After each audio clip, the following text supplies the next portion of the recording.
Rambam, Maimonides.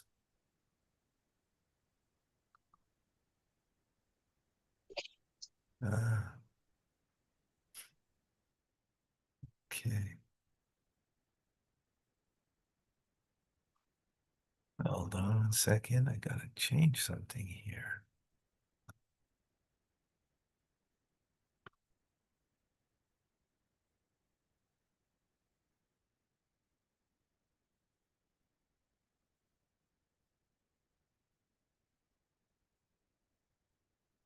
All right.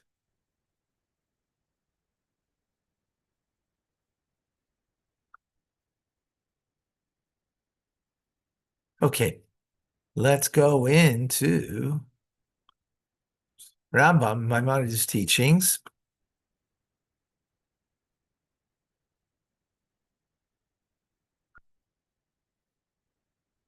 We are in chapter 6, the laws of an unpaid watchman. In other words, let's say I gave this to somebody. I'm going away, watch it for me, and I'm not paying you for it. There's a watchman that is get paid for it. There's a borrower that also has to watch over what they borrow. And there's a renter that also has to watch over what they borrow, what they rent, rather. Now we're talking about an unpaid watchman means I gave this to somebody, I'm going out of town, please watch over it. Right. And I'm not paying you for it. Okay. That's what we're talking about right now.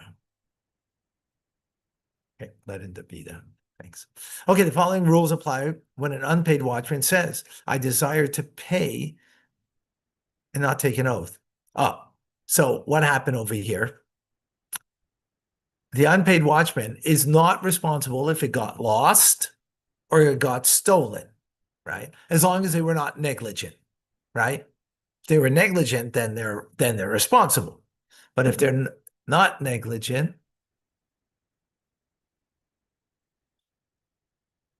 how do I get rid of my hand over there? Have my hand up, lower hand. There we go. It's been up there the whole time. All right. So,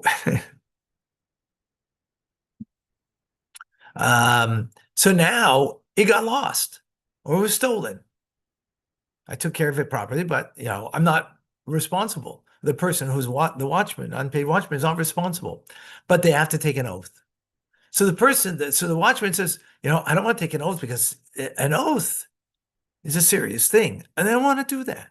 And they say, I'd rather pay. I'd rather pay than not take an oath.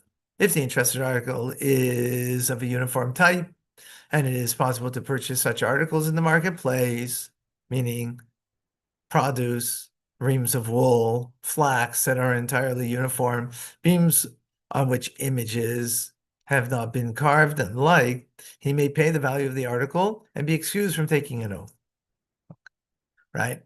Because we know the price for it, right? If, however, the entrusted article was an animal or a decorated garment, a utensil that had been fixed, or an article that is not easily available to purchase in the marketplace, we suspect that the watchman coveted it for himself.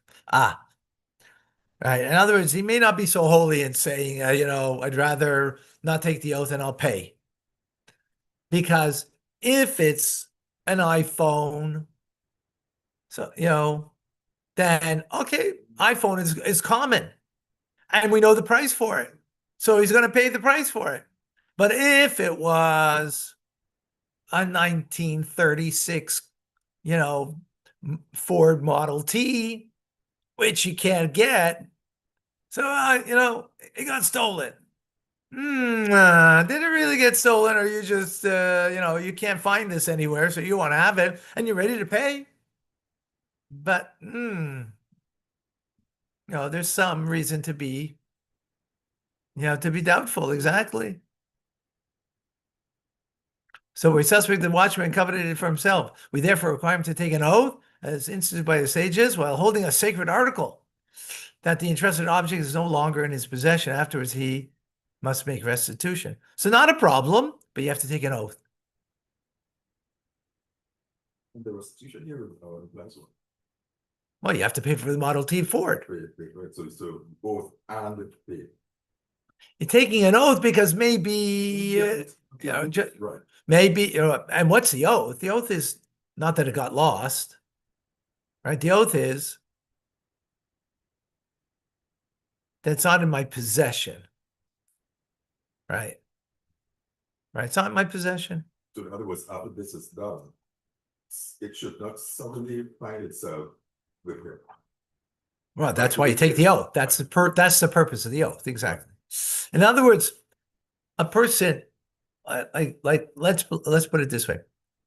A person might play mind games with themselves. I'm not really a thief for that Model T Ford. I'm paying full price. I'm paying full price. So I'm not really a thief. That's how you might play to yourself, right? So therefore, but now that I have to take an article, I'm going to have to make an oath, and so and now I'm not ready for an oath.